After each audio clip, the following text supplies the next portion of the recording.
Ya dejamos 5 minutos de tolerancia para que puedan entrar nuestros participantes. Y vamos a dar inicio al webinar de esta mañana. Espero que todos se encuentren muy bien, con salud en sus casas. Y hoy nos acompaña el equipo de Garrido Licona, nuestro asociado, que nos va a tratar del tema de fecha cierta y firma electrónica de documentos legales. Hoy nos acompañan 3 expertos: Adalberto Ramos Huerta, socio de litigio y controversia fiscal; Rodrigo Sánchez Olivares, socio legal corporativo; Israel González Rodríguez, asociados de sistemas y TIC. Les voy a presentar a nuestros 3 expertos para que los conozcan un poquito más y después les daré la palabra. Como funcionan todos los webinars que realizamos, les invitamos a cualquier pregunta, mencionarle en la sesión de preguntas y las estaremos atendiendo como las van solicitando, o si no, al final. ¿Alguna información sobre nuestros 3 expertos? Empezando con Adalberto Ramos Huerta, socio de litigio y controversia fiscal. Adalberto es abogado por la Escuela Libre de Derecho en la Ciudad de México, con diplomado en impuestos por el Instituto Tecnológico Autónomo de México y maestría en impuestos internacionales por Vienna University of Economics and Business Administration. Cuenta con experiencia profesional de más de 18 años y se ha especializado en la práctica de litigio y controversia fiscal. Durante su trayectoria profesional se ha desarrollado y desempeñado en firmas internacionales de abogados y contadores públicos de gran prestigio. Rodrigo Sánchez Olivares es licenciado en Derecho por la Universidad Iberoamericana, cursó la especialidad en Derecho Corporativo en el ITAM, así como diversos diplomados y cursos en temas mercantiles y de propiedad industriales. Rodrigo cuenta con más de 15 años de experiencia profesional, asesorando en temas legales y de negocios a varias empresas nacionales e internacionales.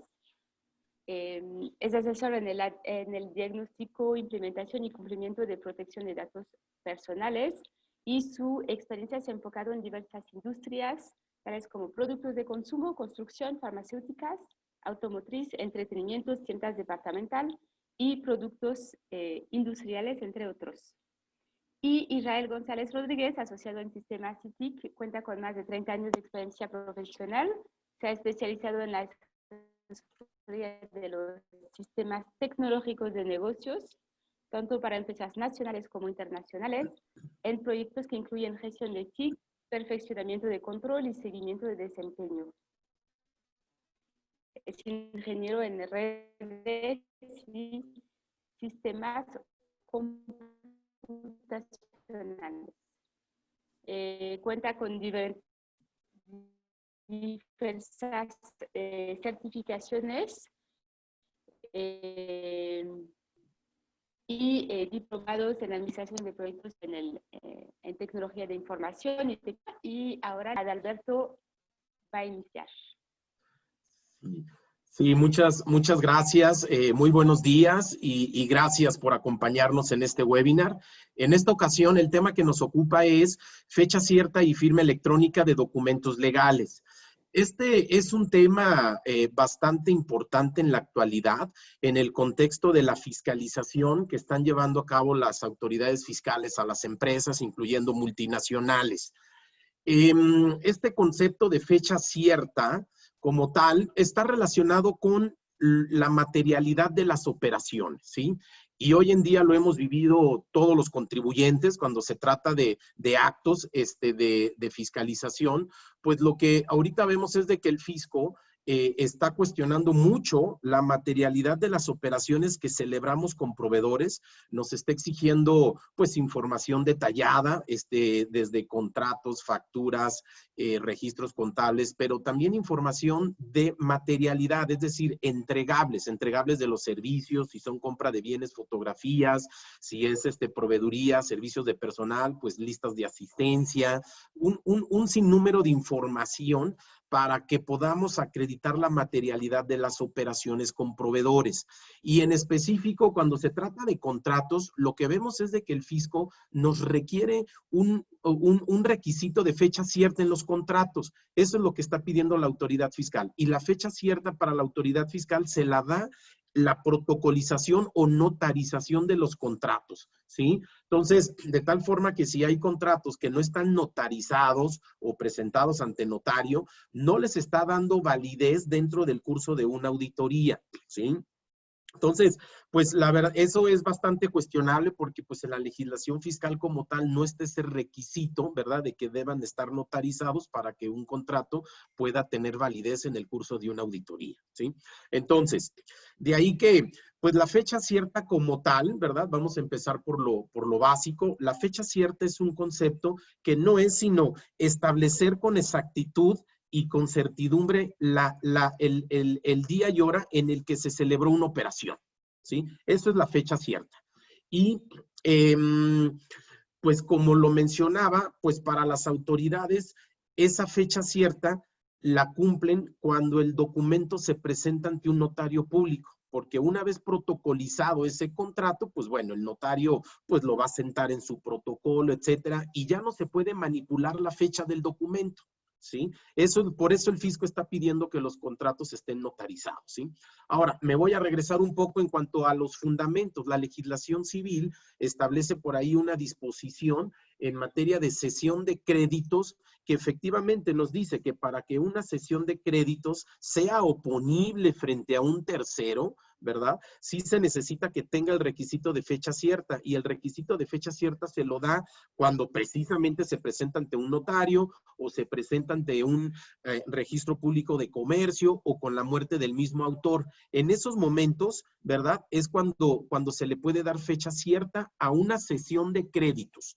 Sin embargo, esta disposición de cesión de créditos lo que hace el fisco es que lo amplía general, ¿verdad? Lo está aplicando para todo tipo de operaciones y contratos, de ahí que es como lo está aplicando hoy en día la autoridad. Sin embargo, aquí el cuestionamiento es si esa fecha cierta es exigible en materia fiscal, ¿no?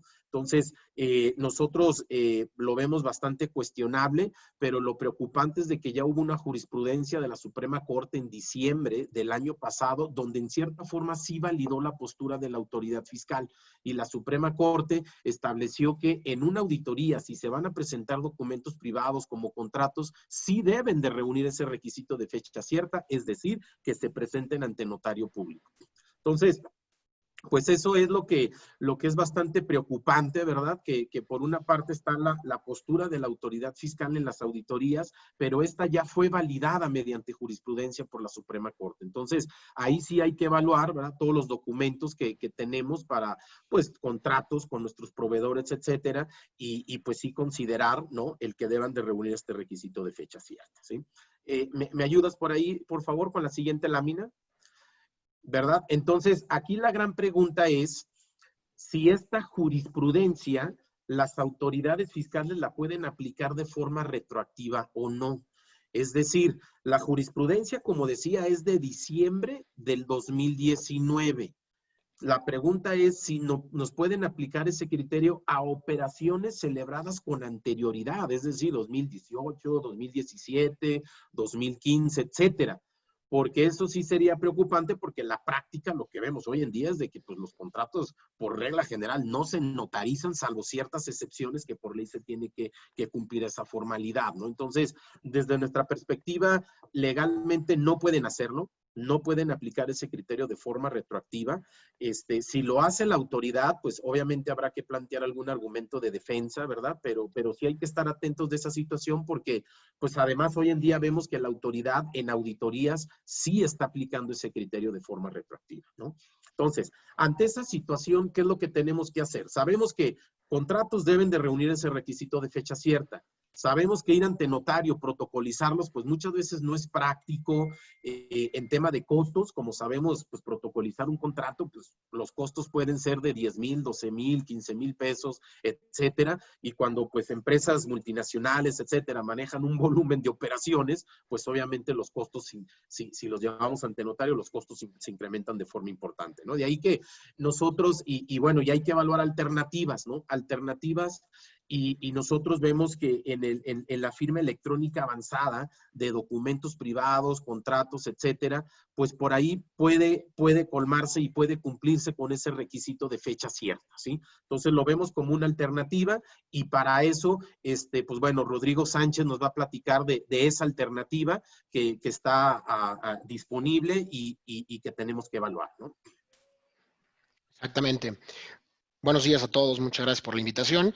Y efectivamente, como dice Adal, bueno, ese es el problema, ¿no? Ya entendemos que en realidad la fecha cierta o el concepto de fecha cierta, pues se traduce en un principio de dar una certeza jurídica a los particulares, que son las empresas, los contratantes, y obviamente a la autoridad respecto a la materialidad de los actos u operaciones que estos llevan a cabo. Porque, bueno, Adal ha estado hablando del tema de contratos, pero bueno, recordar que eso no solamente, o las actividades u operaciones que tienen las empresas hoy en día, pues no solamente se limitan a contratos, sino también habrá a resoluciones de asamblea, sesiones de consejos, ofertas, cartas, cualquier documentación que acredite que efectivamente se llevó a cabo una operación o que se prestó un servicio, ¿no? Entonces, viendo todo esto, pues precisamente lo que nosotros entendemos que puede ser una alternativa y una solución que eficiente costos, que eficiente tiempos, que legalmente sea válida y que cumpla principalmente con este concepto de fecha cierta, pues es precisamente las herramientas digitales, el apoyo de la tecnología, y en este caso les venimos a hablar de la firma electrónica. La firma electrónica, vamos a ver ahorita en la pantalla, lo que tenemos son características entre una firma autógrafa, una firma electrónica simple y una firma avanzada. Autógrafamente, pues como ustedes ya lo saben, pues es simplemente poner tu rúbrica, poner tu garabato en cualquier documento que tú llegues a celebrar. Una firma electrónica simple la tenemos y la hemos ocupado en México hace mucho tiempo. Un ejemplo de esta es cuando tú digitas tu NIP de tu tarjeta de crédito, cuando tú firmas en alguna tablet un recibo de compra, cuando tú aceptas mediante una compra en línea términos y condiciones. Entonces, en todos esos momentos, lo que tú estás haciendo es consentir u otorgar tu consentimiento a través de ese acepto, a través de esos números, ya que hay un consentimiento entre las dos partes. Hay un consentimiento expreso, tú sabes que o el banco lo que te dice es, oye, yo necesito tu consentimiento, entonces el consentimiento se va a dar a través de esos 4 números de tu NIP, de la tarjeta de crédito, y por lo tanto la transacción será aprobada. Eso es una firma electrónica simple. Pero también contamos ya en la legislación mexicana, particularmente en el Código de Comercio, con la regulación en materia de firma electrónica avanzada. ¿Cuál es la diferencia básica, pero muy importante, de una firma electrónica avanzada versus una firma electrónica simple? Pues es muy fácil, es el autocontrol. Digo, el Código de Comercio menciona 4 características primordiales. Yo, para efectos prácticos, las resumo en 2 principales. La primera es que exista un autocontrol o un debido control de la firma de los autores o de los contratantes del documento. Que en todo momento ellos tengan la posibilidad y esté bajo su control el poner contraseñas o el poner claves para que de esta manera se genere un vínculo de una aceptación o de un consentimiento respecto de un acto jurídico, ¿no? Ese es el primero de los temas. El segundo de los temas es la integridad del documento. ¿De qué se trata este principio de integridad del documento? Bueno, es muy fácil. Es que el documento se mantenga vivo y se mantenga, como lo dice la palabra, íntegro, sin modificaciones, previo al proceso de firma, durante y con posterioridad al proceso de firma. Para lograr esto, para lograr estos conceptos, necesitamos la participación de un tercero. Y a estos terceros, el Código de Comercio o la norma los acredita y los define como prestadores de servicios de certificación. ¿Me puedes ayudar con la siguiente, Isra, por favor? Como prestadores de servicios de certificación. Los prestadores de servicios de certificación son entidades que pueden ser públicas o que pueden ser privadas, pero que están acreditadas por parte de la Secretaría de Economía Y en esa acreditación tienen dos facultades. Una de ellas, que es muy importante, es la de incrustar un certificado o un sello de tiempo y un certificado o constancia de conservación del documento. Esos dos principios son muy importantes, porque entonces, si nos podemos ir a la siguiente, Israel, porque entonces eso lo que nos lleva o lo que identifica es que precisamente tuvimos el control durante el proceso de la firma y posteriormente que el documento cumple no solamente con el Código de Comercio, sino que también cumple con la norma oficial mexicana, que es la 151, que te habla precisamente de la digitalización de los documentos y de la conservación de los documentos, mediante un medio digital. Esto es bien importante porque entonces no solamente vamos o habrá que atender a la validez de la firma electrónica, que de suyo, esto es bien importante, la firma electrónica en México es válida. Es válida en cualquiera de sus dos modalidades, sea esta una firma electrónica simple o sea una firma electrónica avanzada. El plus que tiene la firma electrónica avanzada es precisamente este tema de lo que les cuento, del certificado de conservación, de la constancia de conservación y del sello de tiempo, en donde podemos acreditar precisamente la integridad del documento. En este sentido, a lo mejor me meto un poquito a los temas fiscales, pero vale la pena comentarlo. Hace un par de semanas o 3 semanas máximo, no más, la PRODECON se pronunció al respecto del concepto de la fecha cierta a través de un cuadernillo o de uno de sus cuadernillos institucionales. Entonces digo, este tema, como bien lo comentaba Adalberto, pues ha ido evolucionando conforme va evolucionando también la pandemia. Y en este cuadernillo lo que nos dice la PRODECON es, oye, o le da la opción a la firma electrónica para que esta sea una solución y se presente y acredite el concepto de fecha cierta. Entonces, ese punto es importante también para que lo sepan y también para que lo tengan como un precedente. En este sentido, lo que queremos hacer ahora es tener una plática más dinámica para explicarles cómo es que funciona una firma electrónica, cómo se vincula el autor o el firmante, el contratante, y cómo vincula esa aceptación a través de una plataforma de firma electrónica hasta llegar entonces a la generación de las claves y a la generación de la aceptación, que es el procedimiento o es lo que ya les he comentado en el tema de la regulación aplicable, ¿no?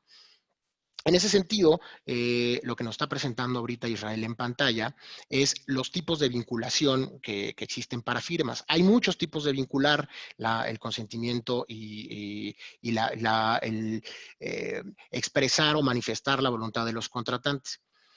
Uno de ellos es a través de tu firma o a través de tu certificado o e-firma que tienes en el SAT, en donde ustedes ya previamente, o bueno, todos los que tenemos una firma electrónica, ya tenemos unas contraseñas que son propias, una contraseña privada, una contraseña pública, y entonces con ese certificado podemos firmar y podemos obligarnos en diferentes relaciones jurídicas o negocios jurídicos que tenemos. Lo que estamos viendo en pantalla es simplemente las distintas formas que tiene una persona para vincularse en esa relación, ¿no? La siguiente, Isra.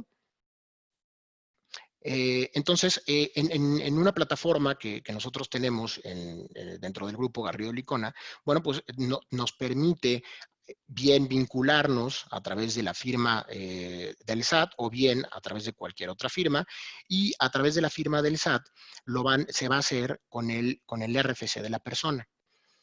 El SAT va a actuar como un certificador precisamente del RFC de la persona que se vinculó a través de ese RFC, ¿no? De tal forma que validará que efectivamente el RFC de esa persona esté vigente. Y eso es el certificado, ahí se va a dar un certificado de validación, ¿no? ¿Cómo se hace todo este procedimiento? Bueno, entonces habrá una plataforma, esa plataforma revisará que efectivamente esto es correcto. El SAT también, como les decía, certifica que el RFC es correcto y finalmente se da el resultado que es la aceptación o el consentimiento del documento. Esto también, como les decía, o como les comentaba, lo podemos hacer con cualquier otro, con un correo electrónico institucional, por ejemplo, ¿no? O con un correo electrónico o con un teléfono celular. Y entonces ahí lo importante es precisamente esa vinculación, que entonces nosotros digamos que vamos a firmar o vamos a dar nuestra aceptación a través de un correo electrónico, y entonces se hará el mismo procedimiento. Habrá que invitar a firmar a una de las partes a través de su correo electrónico. Se tuvo que haber pactado previamente que de esa manera se va a hacer, y entonces se generan en la plataforma de firma unas llaves, un par de llaves, que es lo mismo, el punto key y el punto ser, y esas llaves, en ese momento se va a generar un algoritmo, que es lo que estamos viendo. Ese algoritmo, y como lo veíamos en la tabla anterior, pues es imposible, materialmente imposible, que sea falsificable. Para que una persona pueda falsificar un algoritmo como el que se está generando y que vemos en la pantalla, pues tardaría aproximadamente 100 años en descifrarlo. Entonces, cuando nos vamos nosotros al recuadro que teníamos anteriormente, en donde decíamos, oye, pues qué tan falsificable puede llegar a ser una firma autógrafa versus alguna firma electrónica, ¿no? Por hablarlo de las dos modalidades, pues prácticamente nos damos cuenta que eso es imposible, ¿no? O sea, la firma autógrafa es 100,000 veces más falsificable y más riesgosa que firmar a través de una plataforma digital, ¿no? Y en el caso, o entendiendo plataforma digital como cualquier concepto de las firmas electrónicas, simples o avanzadas. La que sigue, Isra, por favor. Ahora, una vez que se lleva a cabo la validación de las firmas, que les platicaba yo a través del SAT, lo que se emite es esta constancia, ¿no? Y lo que estamos viendo en pantalla es que aquí le pedimos de favor a nuestro socio Carlos Licona que nos prestara para este ejemplo, para este ejercicio, y que nos firmara un documento a través de su firma electrónica o e-firma.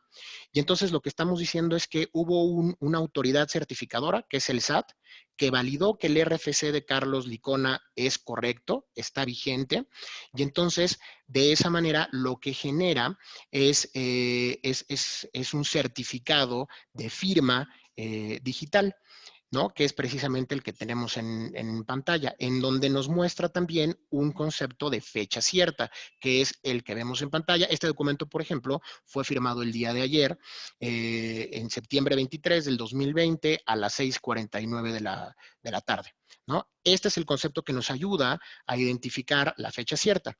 Para efectos prácticos, lo que yo siempre les digo es, oigan, el SAT lo que no cree es en nosotros como contribuyentes.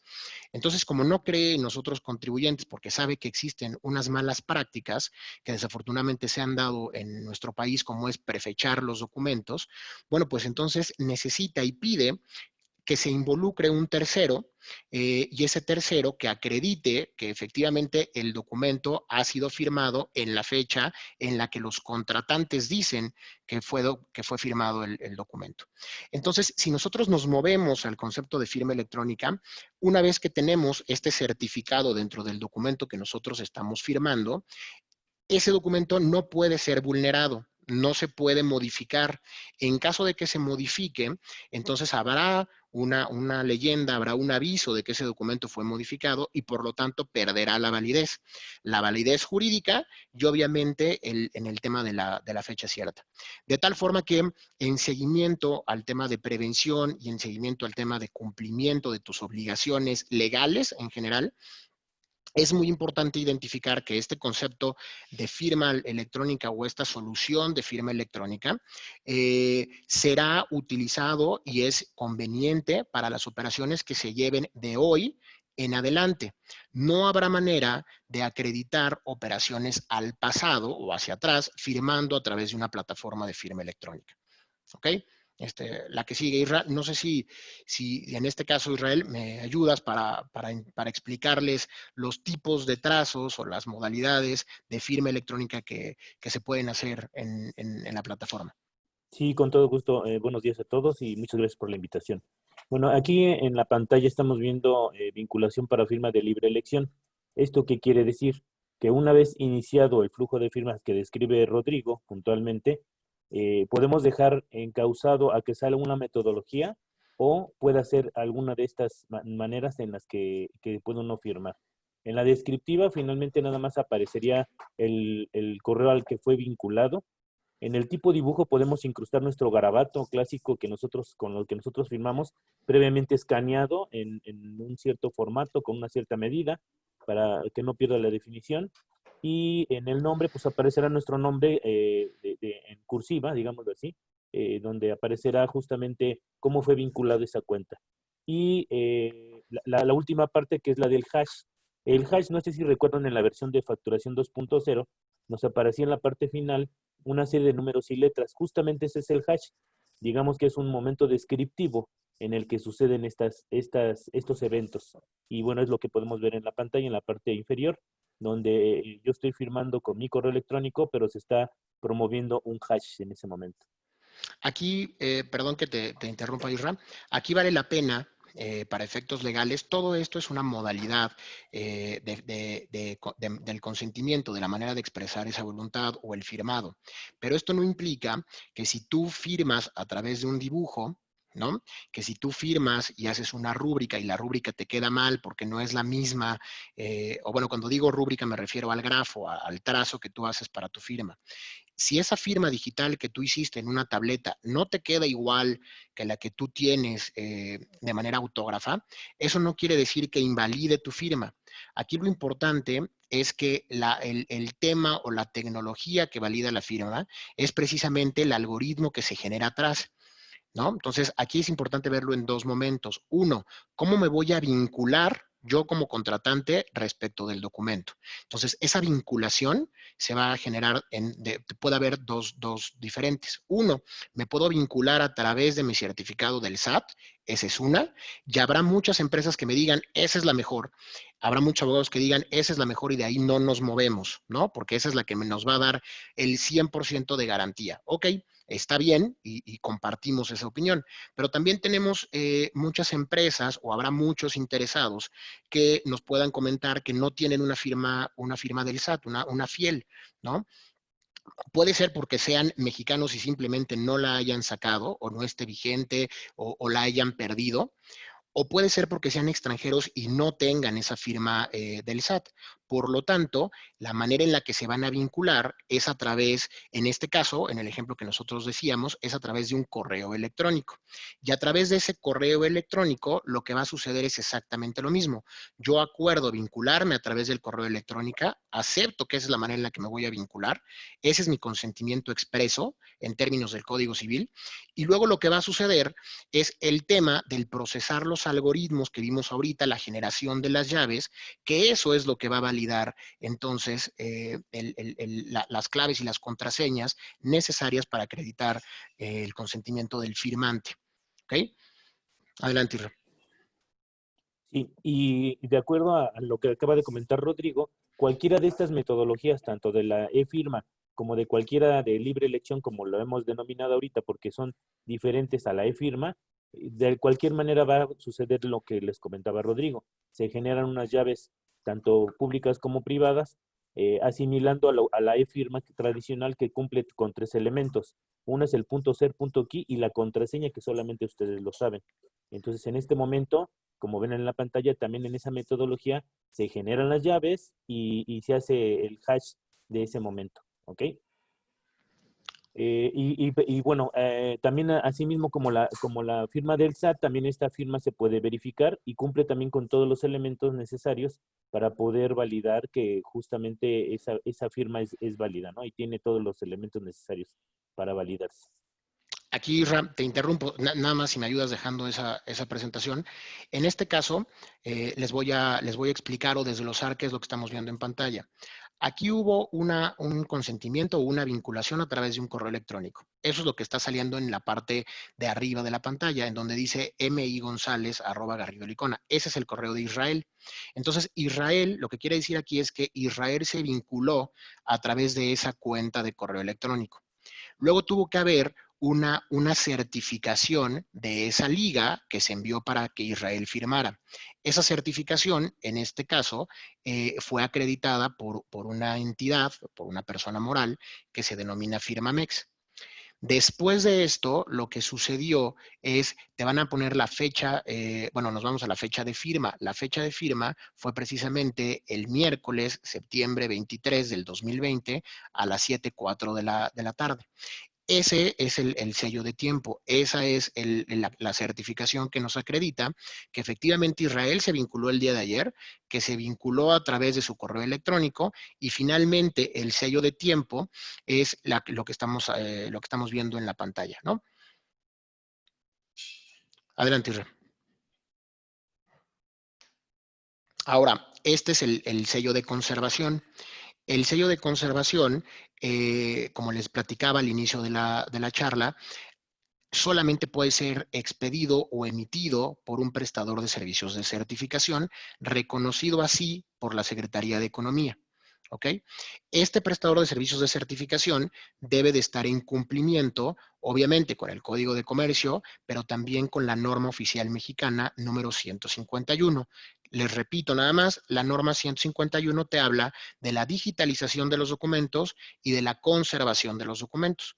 Entonces, en este sello de tiempo o en esta constancia de conservación, lo que estamos viendo es, oye, aquí hay está en cumplimiento de la norma oficial mexicana y el prestador de servicios de certificación, que es el nombre que aparece ahí, en este caso es Ecoban, y nuevamente te imprime o sale en la presentación la fecha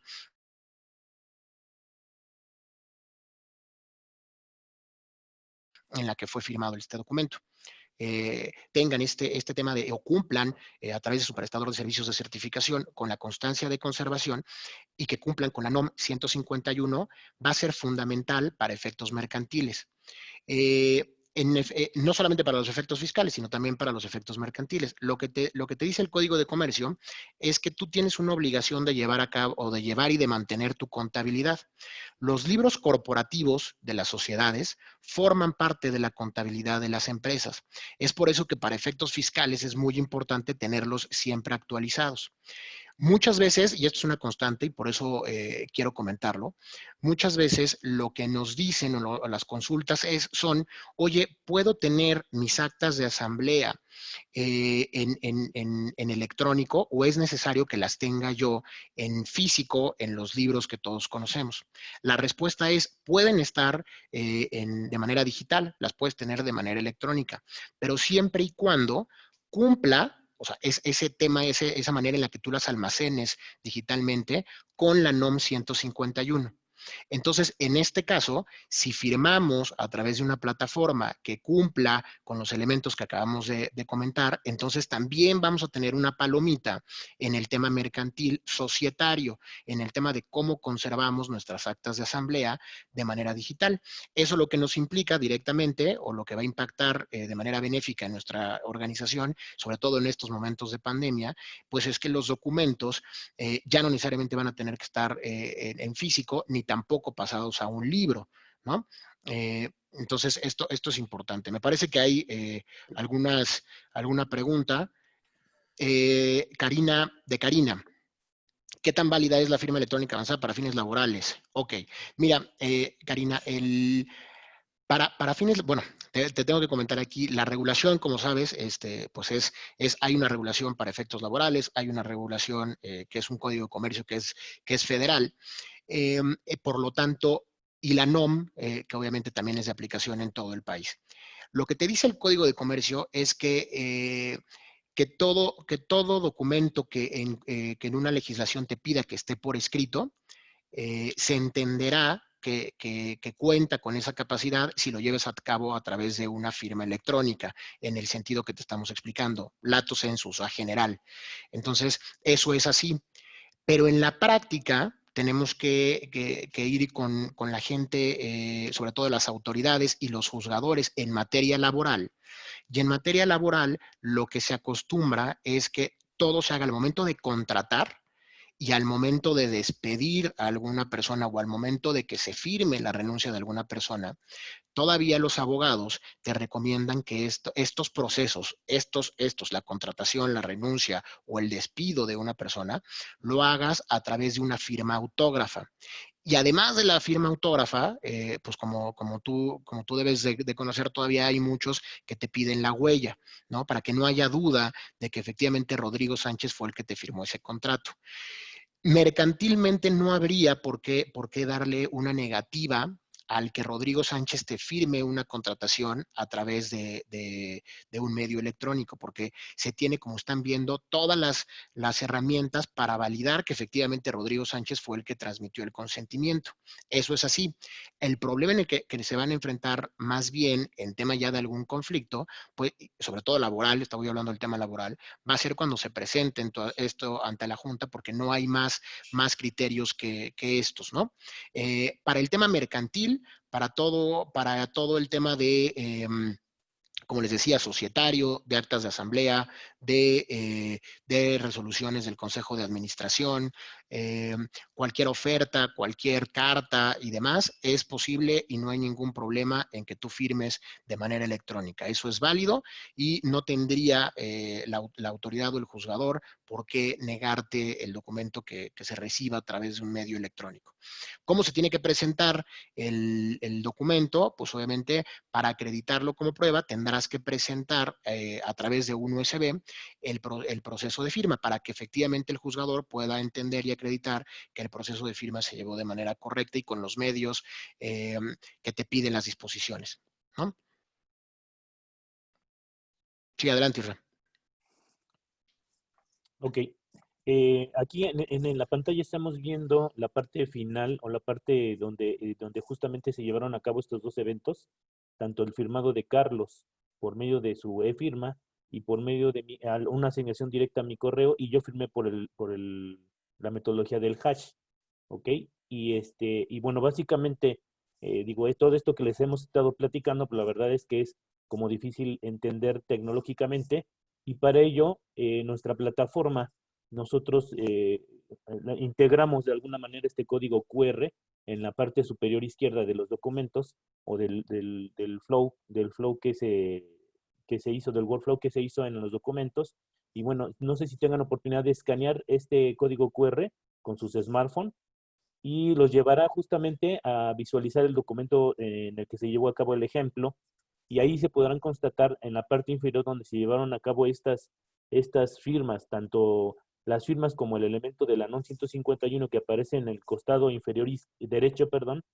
Si ustedes le pican, ya pueden ver naturalmente todos estos certificados que les hemos estado mostrando entre la presentación, y de manera muy, muy sencilla pueden verificar que evidentemente hay una interacción directa con un proveedor de servicios de certificación, y así verificar también los sellos de tiempo. No sé si hay alguna pregunta adicional por ahí en el panel, Adal o Rodri. No, no, Israel, no hay preguntas. Adelante. Ok. No. Yo aquí, solamente para concluir y abonar en esto, obviamente hay otras sugerencias, digo, por el tiempo y por el foro, obviamente estamos dando una presentación muy general respecto de cuáles son los elementos a considerar. Es muy importante, sí, que cuando evalúen ustedes una plataforma de firma electrónica, se fijen en que sea una plataforma lo más completa o más bien lo completa posible, sobre todo para evitar conflictos mercantiles, pero que te permita eficientar estos costos, que te permita poder demostrar el concepto de fecha cierta a través de los mecanismos que ya dijimos, y sobre todo que tengas un respaldo tecnológico, pero también un respaldo legal, porque esto al final tiene que ir de la mano. En el momento en el que alguien levante la mano, impugne un mecanismo de firma, pues tendrá que venir el apoyo complementario tecnológico y el apoyo complementario legal para que entonces se pueda hacer frente a una consulta, alguna respuesta, alguna acreditación. Entonces, esa parte es fundamental para que ustedes la tengan en mente, ¿no? Esa evaluación de los procesos de firma es muy importante. Sí, Adel. Sí, mira, Rodrigo, y yo también quisiera destacar un punto, ¿no? como iniciaba la plática, ¿no? Dentro de los procedimientos de fiscalización, auditorías, procedimiento 69B de inexistencia de operaciones, que hoy en día pues vemos que las autoridades están practicando de forma recurrente, pues obviamente la importancia de cumplir con ese requisito de fecha cierta, pues es total porque es la única forma como el fisco va a estar validando, ¿verdad? La operación con un contrato como hoy lo pide es, como decía, que esté protocolizado ante notario, ¿sí?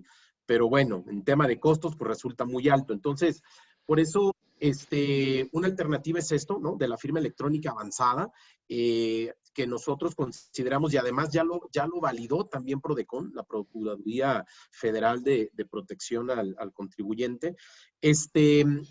La PRODECON ya validó que precisamente la firma electrónica avanzada, uniendo ciertos términos, condiciones, que es a los que te has referido, pues válidamente podría cumplir con ese requisito de fecha cierta, ¿no? Entonces, sí es algo muy importante que hay que tener presente y sobre todo ante esta tendencia de fiscalización agresiva que vemos hoy en día, ¿no? Por parte de las autoridades, ¿no? Porque el fin que buscaba la Suprema Corte en esa jurisprudencia era que pues los documentos, la fecha de los documentos no pudiera ser alterada, ¿sí? Por eso la Corte en su jurisprudencia resolvió que los contratos deben de reunir ese requisito de fecha cierta. Entonces, con la firma electrónica avanzada y con ese sello de tiempo, ¿verdad?, que otorga un proveedor de servicios de certificación, pues se cumple con esa finalidad.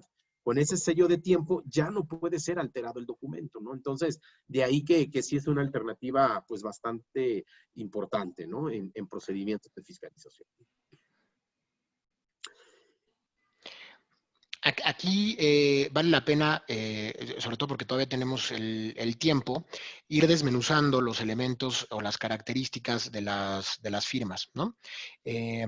Estos son los principales temas o elementos que nosotros vemos para poder distinguir cada uno de los firmados. Entonces, al final del día, oye, ¿es un signo personal? Sí, tanto la firma autógrafa como la firma simple como la firma electrónica. ¿Manifiesta la voluntad de los contratantes? Efectivamente. ¿Se puede autenticar? Sí. Ahora, en este tema en los temas que vienen abajo, bueno, continuamos autenticación, confidencialidad, bueno, aquí habría que ver el tema de la confidencialidad.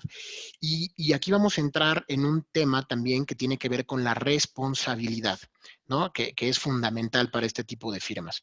Oye, una firma autógrafa podemos decir que es confiable y por lo tanto podemos decir que no hay forma de repudiarlo. Pues aquí sí tenemos ciertas dudas, ¿no? Porque si bien tú le puedes poner un documento a Rodrigo Sánchez para que él lo firme de manera privada, y estamos hablando otra vez de un acuerdo de accionistas o de un contrato, imaginemos de un prestador de servicios, un contrato de prestación de servicios, ¿no? Que no es necesario llevarlo ante un tercero, ante un fedatario público. Tú tendrías que confiar en que Rodrigo Sánchez efectivamente fue la persona que puso su garabato. En una firma electrónica simple, tú tendrías que confiar en que Israel fue la persona que tecleó sus 4 dígitos o que Israel fue la persona que puso el sí acepto. En una firma electrónica, pues entonces el tema de la confidencialidad, que es el control y la integridad y el repudio, pues prácticamente, como lo vimos en el proceso, están garantizados. A pesar de todo esto, pues hay muchos abogados que hablan de, oye, pero a ver, la firma del SAT, pues cómo vamos a saber, o una firma electrónica simple, cómo vamos a saber si yo te mando un correo electrónico, cómo vamos a saber que efectivamente Rodrigo Sánchez firmó a través de su correo electrónico, ¿no? ¿Cómo vamos a saber si yo te mando una firma a través y te pido que firmes con tu certificado del SAT? ¿Cómo vamos a saber que Rodrigo Sánchez fue el que puso sus contraseñas?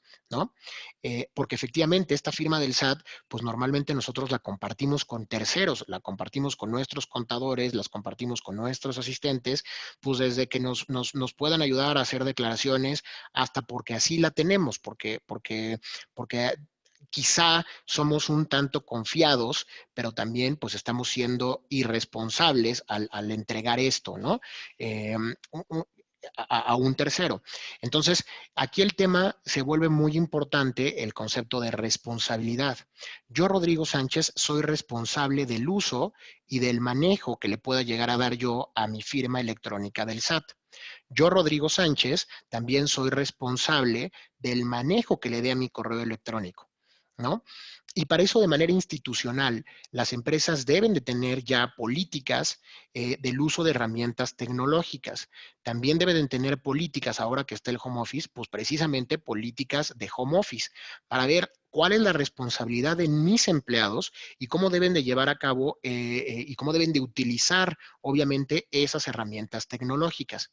Si yo le mando un correo electrónico a Adalberto y espero que Adalberto a través de ese correo electrónico vincule una aceptación con su firma electrónica, yo estoy confiando, yo soy la persona que confía en que Adalberto va y tiene los elementos y es responsable de que efectivamente él sea la persona que va a firmar. Pero si Adalberto le comparte su computadora, que para eso tendríamos que entender que para haber entrado a su correo electrónico seguramente tuvo que haber una contraseña primero para abrir su computadora, después tuvo que haber otra contraseña para abrir su correo electrónico, después tuvo que entrar a buscar el documento que iba a firmar y después tuvo que haber firmado, pues entonces el responsable de que todo eso se haya llevado a cabo de manera correcta es Adalberto, ¿no? Entonces, en cualquiera de las situaciones, pues sí, existe ese riesgo, pero existe también esa responsabilidad por parte de cualquiera de los firmantes. Son temas que es importante valorar. Otro tema también importante, como bien lo comentaba Adalberto, es que para efectos fiscales, o sea, el concepto de materialidad, pero también para efectos mercantiles, es importante reunir toda la evidencia necesaria para acreditar que efectivamente Rodrigo Sánchez y Adalberto Ramos estábamos en comunicaciones previas antes de firmar un contrato de prestación de servicios. Entonces, no solamente vamos a presentar como una evidencia, en el caso de que repudiaran una firma, que puede ser autógrafa, electrónica simple o electrónica avanzada, no solamente vamos a entregar el documento que fue firmado y el mecanismo a través del cual se firmó, ¿no? Sino que además tenemos que mostrar todo un expediente, toda la evidencia que haga constar que efectivamente Adalberto y yo empezamos ya con una relación, intercambiamos correos, tenemos mensajes de WhatsApp en donde yo le pedía a Adalberto que me hiciera una cotización por X tema, ¿no? Entonces, todo ese conjunto de evidencia, de documentos, de comunicaciones que se van llevando a cabo, pues todo esto al final del día, un abogado litigante deberá de presentarlo en un juicio para acreditar la relación jurídica existente entre Adalberto y Rodrigo Sánchez.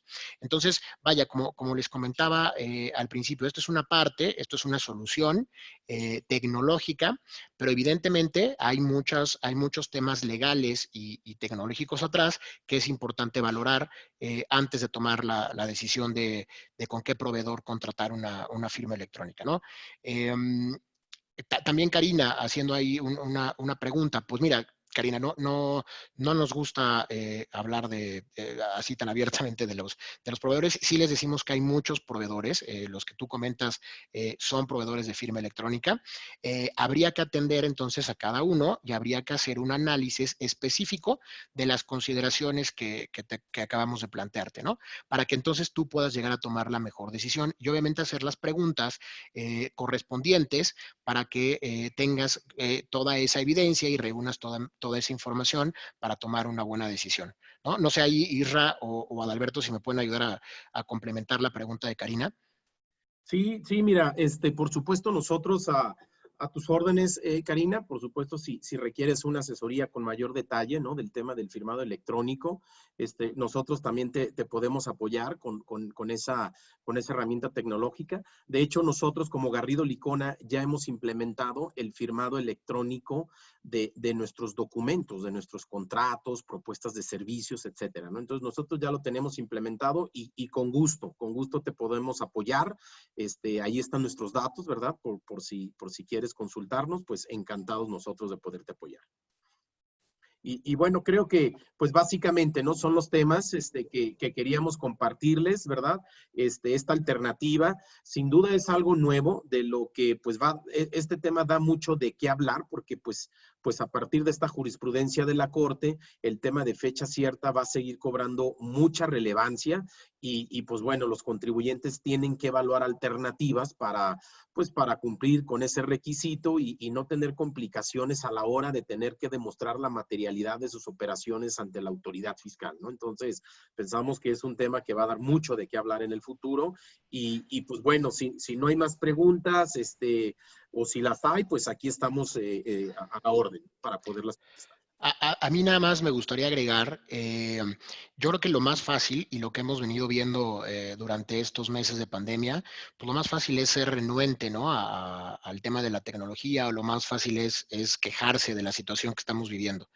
Creo que ahora nos toca, obviamente, a los empresarios, pero sobre todo a los asesores de los empresarios, en este caso a nosotros como despacho, como firma, encontrar estas soluciones y encontrar estas alternativas y hacer que funcionen estas alternativas.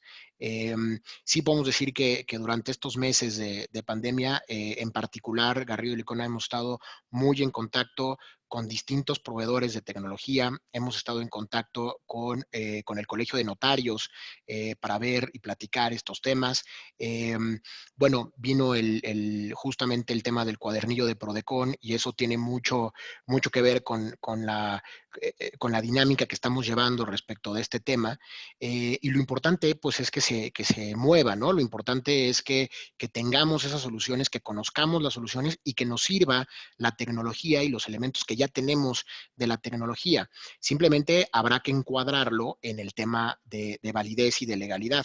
Si nosotros empezamos a hacer uso de estas herramientas tecnológicas, vamos a tener una eficiencia, pero altísima en costos, que eso es muy importante. Adalberto hablaba de los costos de los fedatarios públicos y de la obligación que ahora tenemos de tener todos estos documentos. Y cuando les digo todo, es todos los documentos que celebremos con prestadores de servicios, con nuestros clientes, tenemos que subirlos y tenemos que formalizarlos si nos apegamos al tema de la jurisprudencia. Pero como bien comentábamos, bueno, aquí hay otra solución en donde vamos a llegar al mismo resultado, que es el hecho de acreditar la fecha cierta del documento. Entonces, bueno, la invitación es simplemente esa, que hagamos uso de los medios que tenemos y que no le tengamos miedo al avance de la tecnología, ¿no?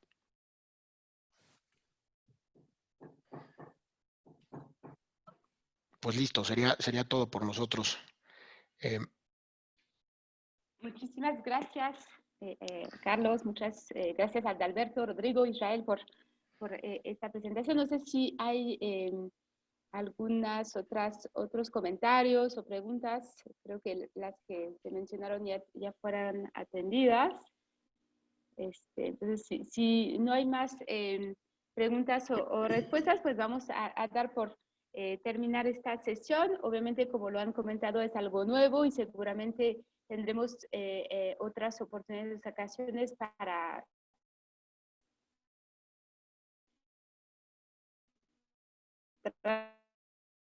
tratar el tema.